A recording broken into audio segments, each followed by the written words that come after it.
సహాయపరిచి ఇంతవరకు దేవుని యొక్క కృపలో నిలబెట్టి నడిపించుకు తీసుకొచ్చాడు కాబట్టి సజీవులుగా ఉండి దేవునికి మహిమపరిచి తీరడానికి దేవుని యొక్క వాక్యానుసరించి జీవించి తీరడానికి దేవుడు భాగ్య తరగతిని కల్పించినందుకు దేవునికి వందనాలు. ఈ పగటి గల దేవుడు మనతో మాట్లాడించే నిమిత్తం బయలుదేరడానికి ఒక వాక్యాన్ని మనం చదువుదాం. న్యాయాధిపతుల పుస్తకం 11వ అధ్యాయం దాని మొదటి వచనం 1, 2, 3 వచ్చారు.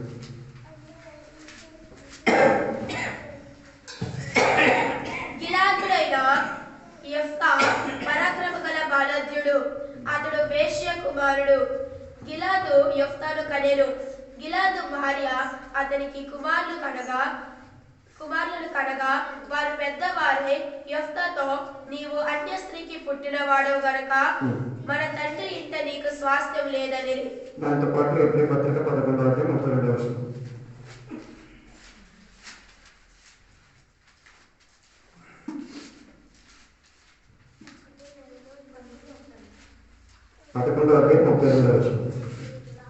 ఎబ్రీ పత్రిక 11:32.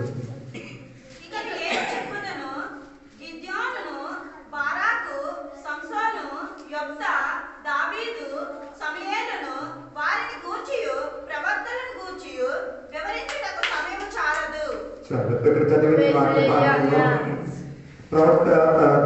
న్యాయాధిపతుల కాల తరగతిలో దేవుడు న్యాయాధిపతిగా దేవుడు యెఫ్తాను ఎంచుకున్నట్టుగా బైబిల్ చెప్తున్నది.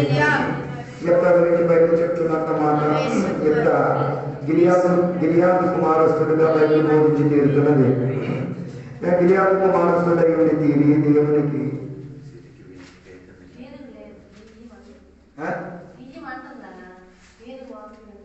హలో నాకు గుర్తుకోవాలి. దేవుడు మనల్ని కూడా సహాయపరిచి నడిపించిన విధానం బట్టి దేవునికి వేలాది వందనాలు. బైబిల్ చెప్తున్న ఒక మాట, గిలియాదు కుమారస్తుడు.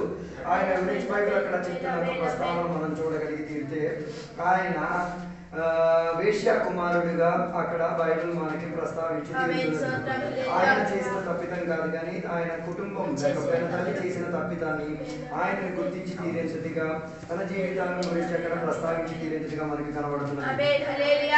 కానీ దేవుని యొక్క వాక్యం అక్కడ బోధించున్న ఒక గొప్ప మాట ఏంటంటే, ఎవరిని ప్రజలలో తృణీకరించి తీరుతారో దేవుడు అట్లాంటి వారిని ఎంచుకు తీరేంతటిగా దేవుడు నడిపించేవాడు. కుటుంబం ద్వారా దేవుడు ఆయన్ని తోలేసిన, సమాజం ద్వారా ఆయన్ని తోలేసిన, కుటుంబ సభ్యులు ఆయన తోలేసిన, దేవుడు మాత్రం ఆయన ఏ రీతిగా ఏం చేసేవాడు కాదు, తోలేసే ఒక మనుషులు మనల్ని తోలే దాంట్లో వారికి ఏదో ఒక లోటు కనిపిస్తే చాలు, మనుషులు మనల్ని ఏం చేసి తీరుతారు, తోలేసే ఒక ప్రయత్నంలో దిగిదారి తీరుతారు. అందుకే ఈ పగటి గల దేవునికి ఒకటి అర్థం చేసుకోవాల్సిన ఒక విషయం, దేవుడు తోలివేసిన లేకపోతే త్రోసేసిన వారిని దేవుడు ఎంచుకున్న దేవుడిగా మనకి ప్రస్తావించి తీరుతున్నది. అందుకే ఆ వాక్యంలో మనం కిందకి చదివినప్పుడు చూడగలిగిన ఒక మాట, ఆయన్ని తోలేసేటప్పుడు కూడా దేవునితో ఉన్న అనుబంధం మాత్రం ఆయన ఏం చేసుకు తీరలేదు, విడిచిపెట్టి తీరలేదు. చాలా మంది దేవుని బిడ్డలకు ఉన్న ప్రాబ్లం ఇదే, దేవునితో ఉన్న అనుబంధంలో ప్రజల చేతులు విడిచిపెట్టి తీరితే దేవునికి ఎందుకు విడిచిపెట్టి తీరుతున్నా నాకు అర్థం కావట్లేదు. అందుకే చాలా మందికి ఇప్పుడు కూడా దేవుని యొక్క బిడ్డలుగా జీవించి దేవుని యొక్క వాక్యానికి ఉన్న శ్రేష్టత ఏంటో చాలా మందికి అర్థం కావట్లేదు. అందుకే యెఫ్తా గురించి బైబిల్ చెప్తున్న ఒక మాట, ఆయన బలాఢ్యుడని చెప్పబడుతున్నది. ఆత్మీక విషయంలో బలం పొందినవాడు, ఆత్మీక విషయంలో ప్రోత్సాహం పొందినవాడు. ఆయనని అందరూ తోలేసినా కూడా ఆయన దేవునితో ఉన్న అనుబంధం మాత్రం ఏం చేయలేదు, ఏ రీతిగా ఉద్యోగం తీరలేదు. అందుకే మా కీర్తన 27వ అధ్యాయం 10వ వచనం చదివినప్పుడు చూడగా, తల్లి నిన్ను మరిచినాను, తండ్రి నిన్ను విడిచినాను, నేను మాత్రం నిన్ను ఏం చేసి తీరలేదు. ఈ వాక్యం తెలిసిన దేవుని యొక్క బిడ్డలు ఏం చేసి తీరుతారు, దేవునికి జతపడి దేవుని యొక్క వాక్యానుసారంగా జీవించి తీరడానికి నీకు జన్మనిచ్చింది దేవుడే, నీకు జీవింపజేసింది దేవుడే, నిన్ను నడిపించుకు తీరేది దేవుడే, నిన్ను రక్షించి తీరేది దేవుడే. అలాగైతే ఆయన ఇచ్చిన రక్షణ ప్రణాళికలో ఏమై తీరాలి, నడిచేవారిగా ఉండాలి తప్ప ప్రజలు నిన్ను ఏం చెప్తున్నారో వారి నడవడిక ఏంటిదో అది కాదు మనం పట్టించుకోవాల్సిన అవసరం. అందుకే యెఫ్తా చేసిన ఒక పద్ధతి ఏంటిది అంటే, ఆయన ఉన్న చోటు నుంచి తోబని చెప్పిన ప్రాంతానికి ఏం చేశాడు, పారిపోయాడు అన్నట్టుగా బైబిల్ ప్రస్తావించి తీరుతున్నది. అందుకే ఒక విషయం తెలుసుకు తీరాలి, ఎందరో సహోదరులు కుటుంబీకులు నీకున్నా నిన్ను ఉపయోగించినంత కాలం ఉపయోగించి నిన్ను తోలేసిందే. కానీ బైబిల్ అక్కడ ఒక మాట ప్రస్తావించి చెప్తున్నది, ఆయన తోబు దేశానికి వెళ్ళి పనికి రాని కొందరిని ఏం చేసుకు తీరాడు, తన చుట్టూ ఉంచుకోవడానికి ప్రయత్నం చేసుకు తీరాడు. యథార్థ దేవుని బిడ్డలకున్న ఆత్మిక పరిజ్ఞానం ఇలాగే ఉంటది. ఎవరు తోడు లేకపోతే తోడు ఉన్నవారు ఎంత మూర్ఖులైనా, ఎంత దారిద్ర్యత చెందిన వాడైనా, ఎంత అనాత్మీకత చెందిన వాడైనా వారిని బలపరచడానికి. అందుకే చాలా మంది దేవుని యొక్క బిడ్డలకు ఈ ప్రక్రియ లేదు. మూర్ఖులుగా ఉన్నా, లేకపోతే దేనికి పనికి రాని, లేకపోతే ఏ రీతిగా ఎవరికి సహాయం పడలేని వ్యక్తిని యెఫ్తా ఏం చేసుకున్నాడు, తన సైన్యంగా మార్చుకు తీరాడు. అందరూ అందరిని ప్రేమించలేరు, కొందరు మాత్రమే అందరిని ప్రేమించుకోగలిగేది. కొందరికి ఎప్పుడు వారి బతుకు ఒంటరి బతుకే. కానీ యెఫ్తాకున్న ఒక ప్రత్యేకత, ఆయన ఒంటరి వాడిగా ఇంట్లో నుంచి తోలి వేసిన ఆయన ఒక సైన్యాన్ని ఏం చేసుకున్నాడు, ఆయన తయారు చేసుకున్నట్టుగా కుటుంబం ఆయనని తోలేసిన ఆయనకున్న ఆత్మిక పరివేశంలో ఆయన ఏం చేసుకున్నాడు, ఒక సైన్యాన్ని ఏం చేసుకున్నాడు, నిలబెట్టుకు తీరడానికి. ఈ పగటి వేళ నీ కలిగే మాట, నువ్వు దేవునికి నమ్మి నీతో వెంబడించి తీరడానికి సైన్యం లేకపోతే ఆత్మీకతలో నీకన్నా దౌర్భాగ్యం ఇంకెవడు లేదు. కాలేదనుకుంటా, నువ్వు ఒంటరిగా దేవుని దగ్గరికి వచ్చి నువ్వు ఒంటరిగా మిగిలిపోయి నీ తోడుగా నడిచి తీరడానికి, ప్రార్థన చేసి తీరడానికి, నీతో కలిసి ఉపవాసం చేసి తీరడానికి ఒక్కడు కూడా నీతో లేకపోతే నువ్వు యేసయ్యను నమ్ముకున్న దాంట్లో ఉన్న దౌర్భాగ్య స్థితి. అర్థం కాలేదనుకుంటా. చాలా మందికి ఎవరు లేరు, తోడుగా ప్రార్థన చేయడానికి లేరు, తోడుగా ఏడవడానికి లేరు, తోడుగా కూర్చోడానికి లేరు. దాని అర్థం క్రైస్తవ్యంలో నీకన్నా దారిద్రత అనుభవించిన ఒకడు లేదు. అందుకే చాలా మందికి ఒంటరిగా తిరగడం ఇష్టం. ఒంటరిగా దానివల్ల నీవేం చేయలేవు, దేవునికి అనుకూలపడే స్థితిగతుల్లో జీవించి తీరలేవు. అందుకే యెఫ్తా దగ్గర నుంచి నేర్చుకు తీరాలి. ఆయన ఒక సైన్యాన్ని ఏం చేసుకు తీరాడు, తన కొరకు ఆయన సంపాదించుకు తీరాడు. ఈ పగటి వేళ విశ్వాస పంక్తిలో గెలిచి తీరాలంటే ఏం చేయాలి, నీకు ఒక సైన్యం అంటూ ఒకటి. దాన్ని నేను డబ్బుతో కనుక్కొచ్చి, కొందరు సైన్యం తయారు చేసేది వారికి ఉన్న డబ్బుతో, కొందరు మాటలతో ప్రజలను ఏం చేసేది ఆకర్షించుతో ఉంచుకోవడానికి ప్రయత్నం చేసుకుని తీరేది. కొందరు ఏం చేశారో తెలుసా, ఏదైనా వస్తువులు ఇచ్చేసి. బైబిల్ అలా ప్రోత్సహించి చెప్పట్లేదు. బైబిల్ చెప్తున్న మాట, వారికి దేవుని యొక్క వాక్యములో ఆత్మీక విషయంలో ఏం చేయాలి, ప్రోత్సహించుకొని ఒక సైన్యంగా ఉంచగలిగి తీరాలి. అందుకే ఈ పగటి వేళ నీ కుటుంబం యొక్క సంరక్షణ నిమిత్తం నీవే ఏం చేసుకు తీరాలి, ఒక ఆత్మిక గుంపును తయారు చేసుకు తీరాలి. అందుకే యెఫ్తా గురించి బైబిల్ చెప్తున్న మాట, ఆయన పనికి రాని వారు, ఎవరికి ఉపయోగం లేని, ఏ రీతి కలిగిన లాభోదయం లేని ప్రజలను ఏం చేసుకుంటున్నాడు తెలుసా, దేవుని యొక్క వాక్య పరిమితిలో ఆయన ఏం చేసుకున్నాడు, ఒదిగించుకొని ఉంచగలిగి తీరాలి. ఈ పగటి వేళ నేను నీకు అడుగుతున్న ప్రశ్న, విశ్వాస ప్రణాళికలో పనికి రాని దారిద్రత అనుభవించే జనాంగాన్ని నువ్వు తోడు తీసుకొని నాయకత్వం వహించలేకపోతే నీ విశ్వాసం దేవుడిచ్చిన విశ్వాసం కాదు. అందుకే యేసయ్య ఈ భూమిలో సంచరించినప్పుడు ఆయన దగ్గర శాస్త్రులు, పరిసయ్యులు అందరూ కూడా వచ్చేవారు. దానికన్నా అధికంగా యేసయ్య ఎవరితో నడిచేవారో తెలుసా, ఎవరితో పేదరికంగా అనుభవించుచున్నా, లేకపోతే అందరి ద్వారా తునీకంపబడి తీరిన, ఎవరు అంగీకరించలేని ఎట్లాంటి వారు, పన్ను వసూలు చేసుకునేవారు, వేశ్యలు, అదే రీతిగా పాపులుగా ఉన్న వ్యక్తులను దేవుడు ఏం చేసుకున్నారు, ఎంచుకు తీరారు. ఎందుకు ఎంచుకు తీరారో తెలుసా, అట్లాంటి ప్రజలను ఎవరు గుర్తించేవారు కాదు. అలాంటి ప్రజలను దేవుడు తోడు తీసుకొచ్చి ఏం చేసుకున్నాడు, తన ఆత్మీక పరివేశంలో నడిపించుకు తీరడానికి ప్రయత్నం చేసుకు తీరాడు.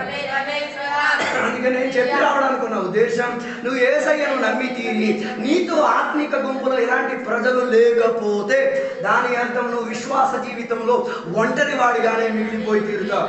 అందుకే యెఫ్తా ఒంటరిగా బయలుదేరిన ఒక సైన్యాన్ని తయారు చేసుకోగలిగి తీరాడు. ఆ సైన్యం ఆయనకేమై తీరింది, విశ్వాస విషయంలో నిలకడత్వం కలిగి ఉండి తీరడానికి సహాయం కలిగి తీరింది. అందుకే ఆయనకు ఆ సైన్యం ఉండబట్టే ఆ యెఫ్తాకు ఇశ్రాయేల్ ప్రజలు ఏ ప్రజలు ఆయనను తోలేశారో వారికి వేదనకు చెందిన ఒక ప్రక్రియ వచ్చినప్పుడు యెఫ్తాని వారు ఏం చేశారు, గుర్తు పెట్టి తీరారు. అందరికీ అందరూ గుర్తురారు.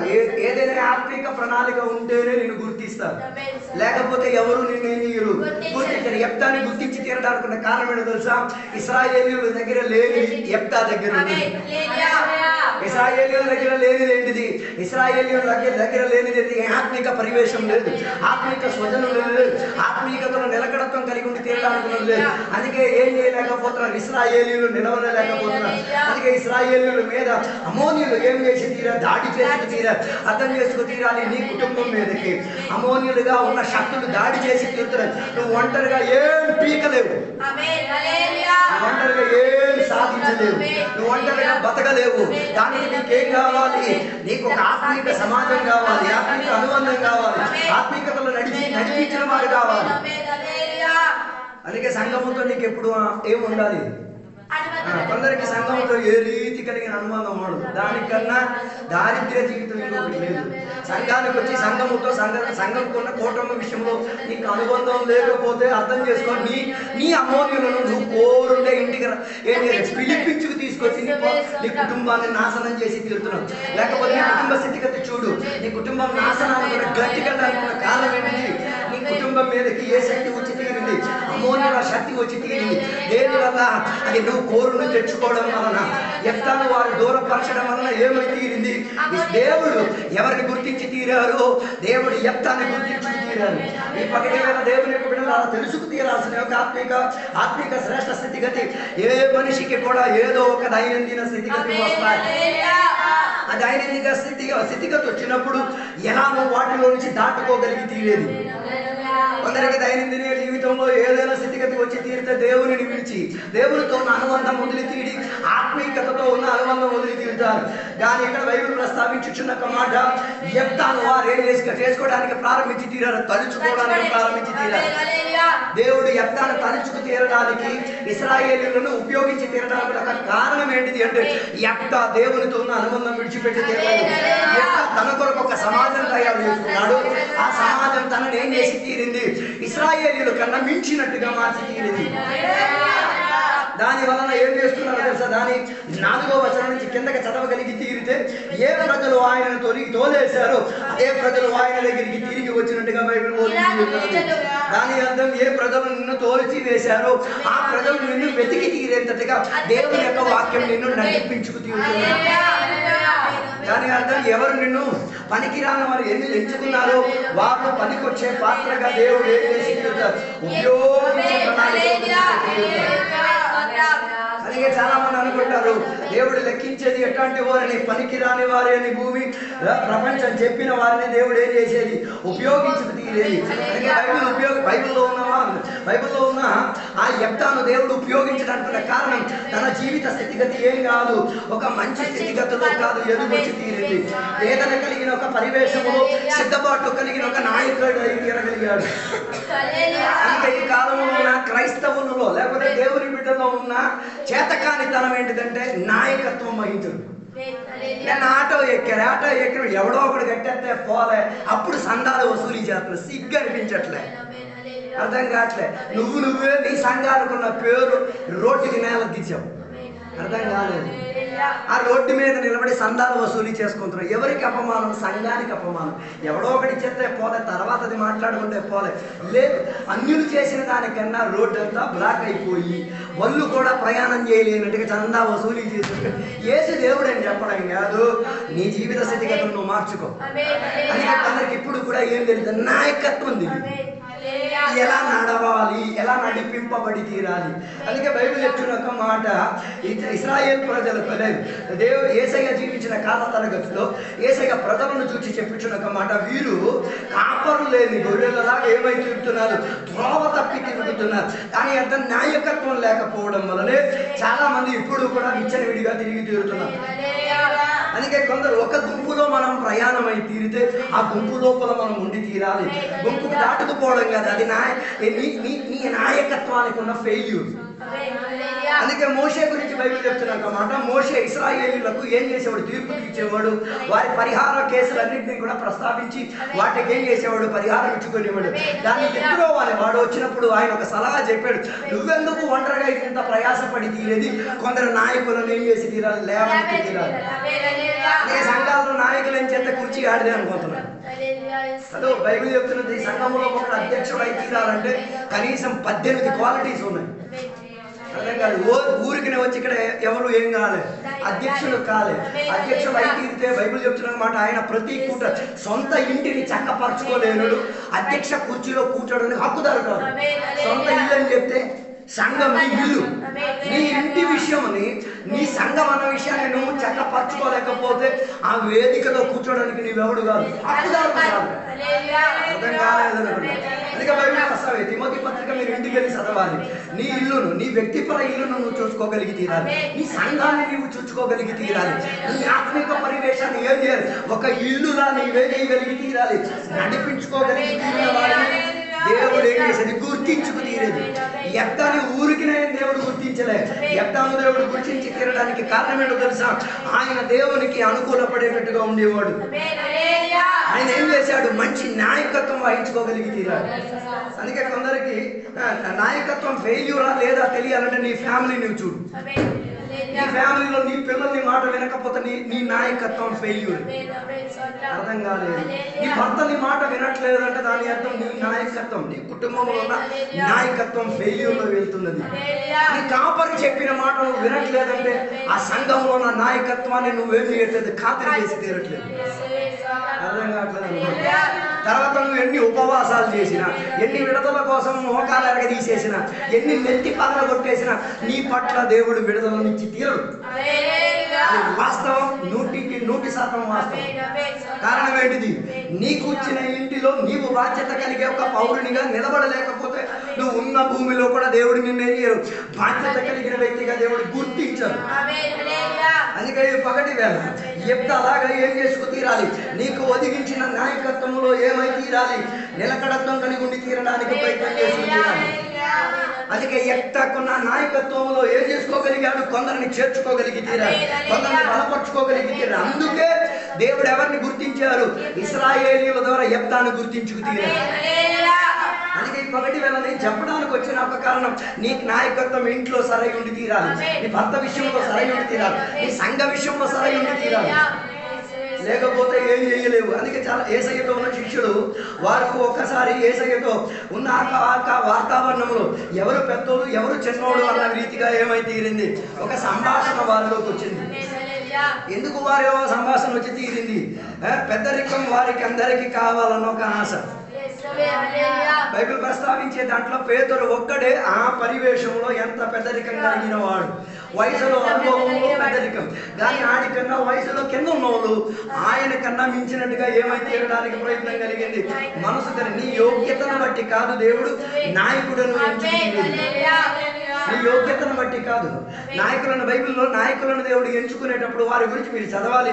ఉత్తుత్తే యోగ్యతలు చూసి ఏం చేయలేదు, ఎవరిని నాయకుడిగా దేవుడు ఎంచలేదు. ఒకటి నాయకుడు అయి తీరాలంటే నీకు తొలి ఉన్న నాయకుడికి నువ్వేం చేయాలి, పరిచయం చేయగలిగి తీరాలి. అందుకే బైబిల్ చెప్తున్న ఒక మాట, దేవుని యొక్క వాక్యం చెప్తున్న తిమోతి పౌలుకు ఏం చేసేవాడు, పరిచర్య చేసి పెట్టాడు. ఉత్తుత్తునే సంఘానికి పాస్టర్ అవ్వాలి, పాస్టర్ గారి కోసం వాక్యాలు రాసేవాడు. మాస్టర్ గారి కోసం వాక్యం రాసేవాడు, పాస్టర్ గారు నోట్స్ చెప్తుంటే రాసేవాడు, పాస్టర్ గారితో ఎంత మనస్తత్వం కలిగి ఉండేవాడు. ఉత్తునే ఆయన సంఘానికి కాపురవ్వాలి, మాస్టర్ గారు బట్టలు ఉతికాడు, మాస్టర్ గారికి కావాల్సిన పరిచర్య చేశాడు. మాస్టర్ గారికి శారీరకంగా బలహీనత ఉన్నా ఆ బలహీనతలో ఆయన ఏమై తీరాడు, సహాయపడై తీరాడు. అందు నిమిత్తం దేవుడు తిమోతిని ఏం చేసుకున్నారు, సేవకుడిగా. బైబిల్ ప్రస్తావించేది తిమోతి యొక్క కుటుంబ చరిత్ర గురించి చదవాలి. 3 తరముల నుంచి వారి దేవునికి నమ్మిన కుటుంబం. వాళ్ళ అమ్మమ్మ దేవునికి నమ్మింది, అమ్మమ్మ విశ్వాసం కూతురికి ఇచ్చింది, కూతురు విశ్వాసం కొడుకుకి ఇచ్చింది. భాగ్యం చెందిన కుటుంబం.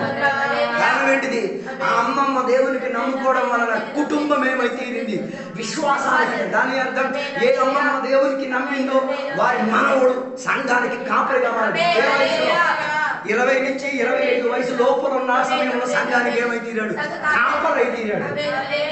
అందుకే కాపరి అయి తీరిన ఆయనకు ఆయనకి పౌలు గారు ఏం చేశారు, సలహాలు ఇచ్చిండి. నేను చెప్పి రావడానికి ఉన్న ఉద్దేశం ఊరికినే నాయకులు పుట్టుకొచ్చిన వాళ్ళు కాదు. అందుకే నేను చెప్పొచ్చేది, నీ నాయకత్వం వహించిన వారిని ఏం చేయాలి, నువ్వు ఆదరించి తీరాలి. నీ సంఘ కాపాడి చెప్పింది నువ్వు వినాలి. వినలేకపోతే నీ ఇంటికి నువ్వు కోరుండే తెగులు తెచ్చుకుంటావు. అర్థం కాలేదనుకోండి. 91వ కీర్తన అనుకుంటా, ఇంకా నా ఇంటికి నా గుడారం వైపు ఏ తెగులు రావు. కొందరు బోర్డు కట్టేసి రాసేసారు, నా ఇంటికి అన్ని తెగులు వచ్చేలా నేను పాస్టర్ గారి మాట విన్ను, సంఘం చెప్పేది నేను చూడను, నేను నా కుటుంబాన్ని కోపడతాను. Okay, no problem. నీ ఇంటికి రావాల్సిన తెగులు మొత్తం నువ్వు కోరును తెచ్చుకుని ఏం చేసినా అది నీకేమి ఇచ్చి తీరదు, ఆత్మీక సుఖం ఇచ్చి తీరదు. నీ జీవితంలో దేవుడు నిన్ను గుర్తించి తీరాలంటే ఎక్కడ క్రమపరిచి తీరాలి, అక్కడ క్రమపరచుకు తీరాలి. ఇశ్రాయేలు ప్రజలు యెఫ్తాను గుర్తించుకు తీరడానికి ఆయన నాయకత్వం వహించిన ప్రణాళిక ఏమై ఉండి తీరేది, దేవునికి వాక్యాధారానికి తెగేటట్టుగా ఉండి తీరింది. అందుకే దేవుని యొక్క వాక్యం అక్కడ బోధించి తీరేది. ఆయనను ఎవరు ఇశ్రాయేలీయులు తిరిగి ఏం చేశారు, గుర్తించి తీరారు. దేనికోసం గుర్తించి తీరారు? ఉట్టిగా నాయకుడై తీరడానికి, యుద్ధం చేసి తీరడానికి. మంచి నాయకత్వం వహించగలిగిన యుద్ధం చేయగలిగి. కొందరికి పాస్టర్ గారితో ఏ రీతి కలిగిన అనుబంధం లేదు. నీకు పాస్టర్ గారితో అనుబంధం లేకపోతే దాని అర్థం పాస్టర్ గారు నీ కోసం ఫైట్ చేయడు, ప్రార్థనలో ఫైట్ చేయడు, విశ్వాస విషయంలో ఫైట్ చేయడు, నీ జీవిత ప్రతి విషయంలో ఆయన ఏం చేయడు. ఆయనకి తలనొప్పి లేదు, ఆయనకి ఎంత తలనొప్పి లేదు. నీ పాస్టర్ నీ కోసం ఫైట్ చేయలేకపోతే దాని అర్థం నువ్వు ఆ విశ్వాస జీవితంలో జీవించినా ఒకటే, జీవించకపోయినా ఒకటే. అందుకే కొందరికి ఎవరు అక్కర్లేదు, పాస్టర్ గారు అక్కర్లేదు. వారి ఫైట్ ని వారే పోరాడు, నో ప్రాబ్లం. అందుకే బైబిల్ చెప్తున్నమాట, లోతు తన కుటుంబాన్ని విడిపించుకు తీరడానికి ఒకడు ఫైట్ చేశాడు. ఎవడు? అబ్రహాం దేవునితో పెనుగులాడు. అది బైబిల్ చెప్తున్న మాట, 5 సార్లు అబ్రహాం ఎవరితో దేవునితో పెనుగులాడితే, దేవా అక్కడ 50 మంది ఉంటే అక్కడి నుంచి 10 మంది వరకు వచ్చాడు. ఫైటింగ్ ఫర్ బ్రదర్, తోటి సహోదరుని కొరకు ఏం చేశాడు? పెనుగులాడాడు. దేని విషయంలో? ప్రార్థన ద్వారా. అందుకే పాస్టర్ గారితో నీకు అనుబంధం, ఆయన నీకోసం ప్రార్థన చేయడు. అందుకే సాక్ష్యాలు చెప్పాను, నేను మీకోసం ఎంత చేస్తున్నా కూడా చెప్పు, మీకోసం ప్రార్థన చేస్తాను, మీరు నా కోసం కూడా ప్రార్థన చేయండి. ఇలా చెప్పండి, నేను ఒక్క రోజే చేస్తున్నాను, వారానికి ఒకసారే చేస్తున్నాను, మీరు కూడా నాకు అలాగే చెయ్యండి అని చెప్పండి. లేదా నా కోసం మొత్తం ఏదో పెనుగులాడేవాడు ఎప్పుడు ప్రార్థనలో పెనుగులాడుతూనే ఉండేది. అందుకే చాలా మంది ఆత్మీక స్థితిగతి పాడైపోవడానికి కారణం ఏంటో తెలుసా? ప్రార్థన చేసే నాయకులు లేకపోవడం వలన, ప్రార్థన భారములో లేకపోవడం వలన, ప్రార్థన చేసి పోరాడే వాళ్ళు లేకపోవడం వలన. అందుకే బైబిల్ చెప్తున్న మాట, ఒకని ఇంటి లోపల సాతాను తోలివేయబడిన తర్వాత ఆయన వచ్చేది ఒంటరిగా కాదు, ఆయన వచ్చేది ఒక సైన్యం పట్టుకొచ్చి తీరి. దాని అర్థం దానికన్నా బలయుక్తముగా శక్తియుక్తంగా ఏమై ఉండి తీరాలి? నీ కుటుంబం నాయకత్వం కింద ఉండి తీరాలి.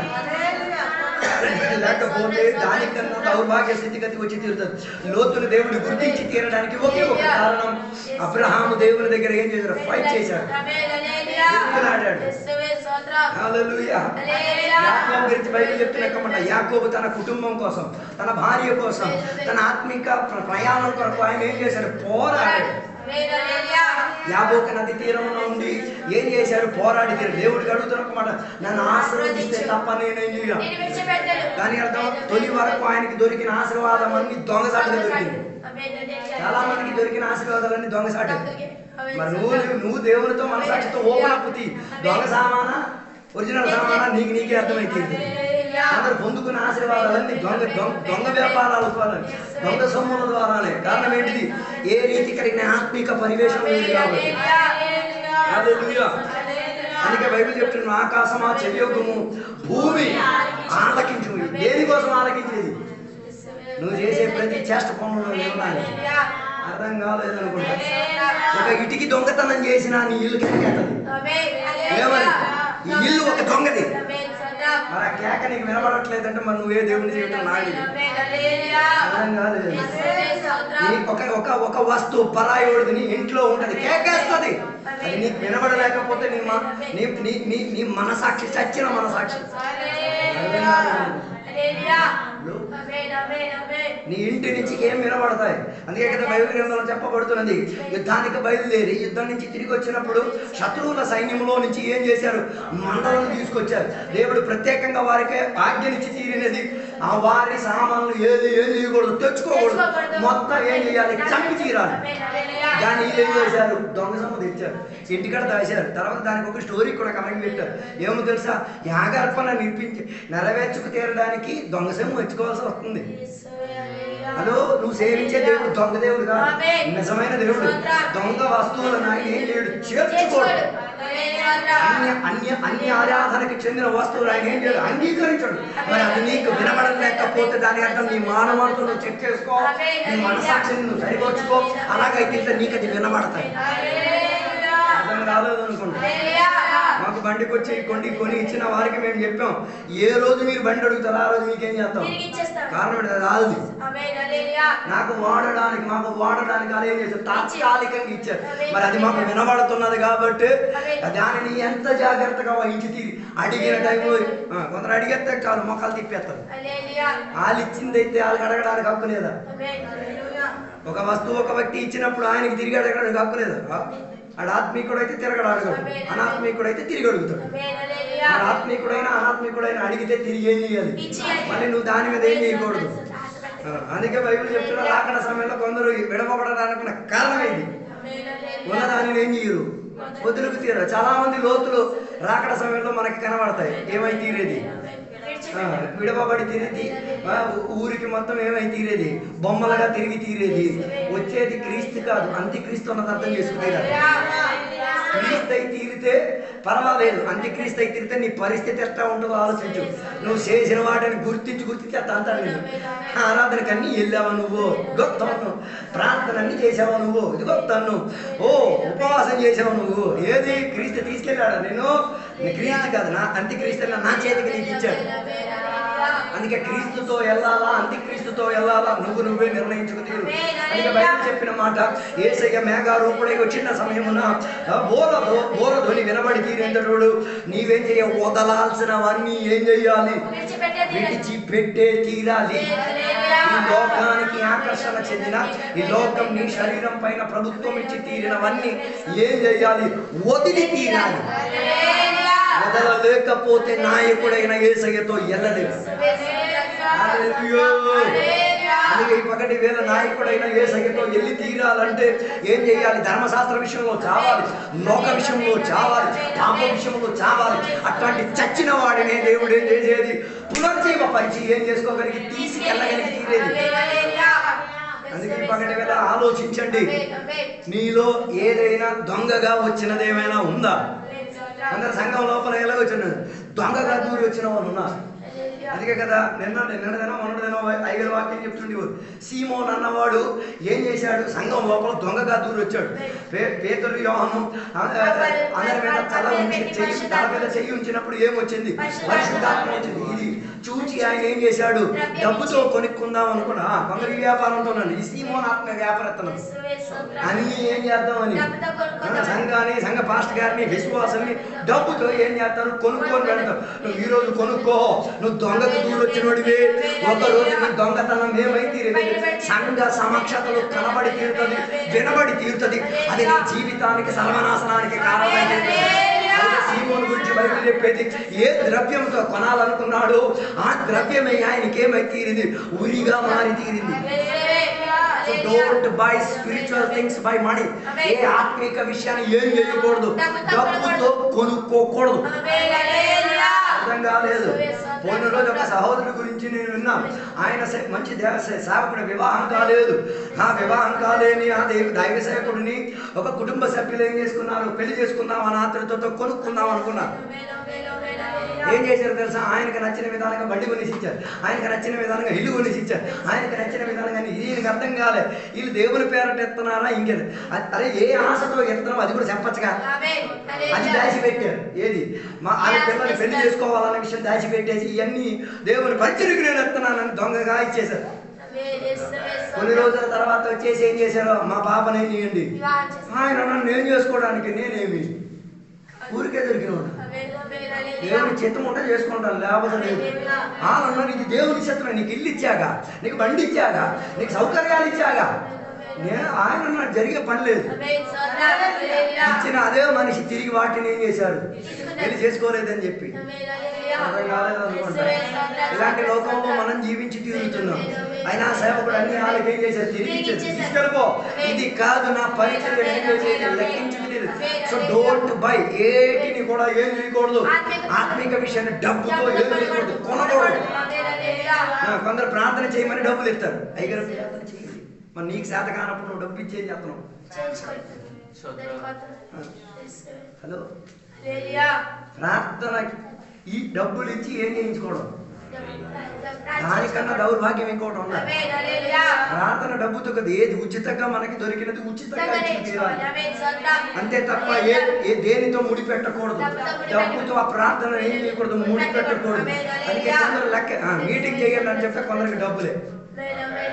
పోయిన రోజు అయ్యగారే చెప్పారు, ఆ దేవుడు డబ్బు దేవుడేమో, అందుకే ఆ దేవుడు కేకేస్తుంది. అందరికి భోజనం పెట్టమంటే డబ్బు, మరి నీ నువ్వే కోరిని నీ నోటితో ప్రస్తావిస్తున్నావు.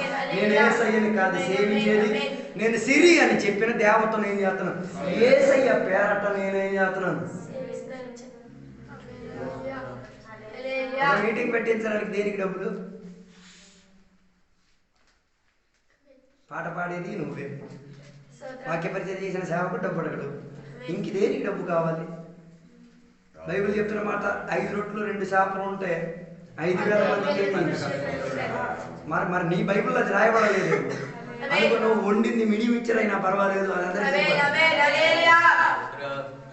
నిన్న మీరు అందరూ అక్కడ తెచ్చి వచ్చిన సామాన్లు అన్ని తిన్నారు, నేను ఎంతమందికి సరిపెట్టాను? మొత్తం అందరికి సరిపెట్టాను. హలో, అదే మీ చేతికి దొరుకుంటే అదే అక్కడ హలో, అక్కడ పక్కన కూర్చున్న పిల్లలని అయ్యగారు ఒక్కొక్కటి చెప్తున్నా, ఇది అయ్యింది, రెండోది అయ్యింది, మూడోది అయింది, ఏది ఇస్తారేమరా ఇస్తాను. కారణం ఏంటిది? అందరూ తిన్నారు, అందరూ తినిన తర్వాత ఏం కలిగింది, మనసు తృప్తి కలిగింది. అందుకే కొందరికి ఏం లేదు, ఆహార విషయంలో ఏం లేదు. కప్పుడు ఈ రోజు కూడా కొందరు సావలేదు. ఇంటికాడ ఎవరైనా భోజనం పెడితే ఆలోచించాలి వాళ్ళు ఎంత ఉండేరని. అర్థం కాదు. ఇంటి దగ్గర భోజనాలు ఎవరైనా పెడితే వాళ్ళు ఎంత ఉండేవి ఒకసారి ఏం చేయండి, ఎంతమంది వచ్చారో ఆలోచించండి. అర్థం కాలేదు. నువ్వు తక్కువ తిన్నా ఎక్కువ తిన్నా రేపు పొద్దున చెరువుకి వెళ్ళేది. అర్థం కాలేదు. పోయిన 11వ తారీఖు ఒక్కొక్క ఇంట్లో భోజనాలు జరుగుతున్నాయి. ఆ ఇంటికి వాళ్ళకి ఉందా లేదా కూడా కొందరు ఏం చేయట్లేదు. వాళ్ళు మనుషులే, మృగాలు కాదు. 11 గంటల నుంచి దాని మీద పడి ఏం చేస్తున్నారు, చెమట కాచుకొని కూర్చొని ఒక మెతుకుడు రాత్రి ఏం చేసి ఉంటారు, మంచినీళ్ళు తాగేసి పడుకుని ఉంటారు. అదో మనం ఒకరి ఇంటికి వెళ్ళి దీవనకరంగా మారాలి తప్ప శాపం ఇచ్చుకొని వెళ్ళి తీరకూడదు. అందుకే ఆహార విషయంలో మనకేం ఉండి తీరాలి, కంట్రోల్, క్రమం ఉండి తీరాలి. మేము ఎక్కడికైనా ప్రార్థనకి వెళ్తే మాకు స్పెషల్గా 2 గుడ్లు కానీ కూరలు కానీ ఇస్తే తీసి ఎవరికి ఇస్తాం, పక్కన వాళ్ళకి ఇస్తాం. కారణం ఏంటిది, వాళ్ళు కూడా అది తినడానికి అర్హులే. అందుకే ఇచ్చేటప్పుడు అందరికీ ఒకేలాగా, పాస్టర్ గారికి 4 కొమ్ములు ఎక్స్ట్రా ఏం లేదు. పాస్టర్ గారు తిన్నా రేపు చెరువుకి వెళ్తుంది, మీరు తిన్నా అది చెరువుకి వెళ్తుంది. అందుకే ఎక్స్ట్రా బెనిఫిట్స్ ఇవ్వకూడదు. అది మనుషులు దేవుని బిడ్డల యొక్క మనసును గాయపరుస్తుంది. ఆ మందులను ఎవరు పరిహారపరచలేరు. అనుకుంటా. అందుకే బైబిల్ యాకోబు పత్రిక స్పష్టంగా చెప్తున్నది ఏంటిది, ఒకడిని ప్రత్యేకంగా మానించడం అది తప్పు.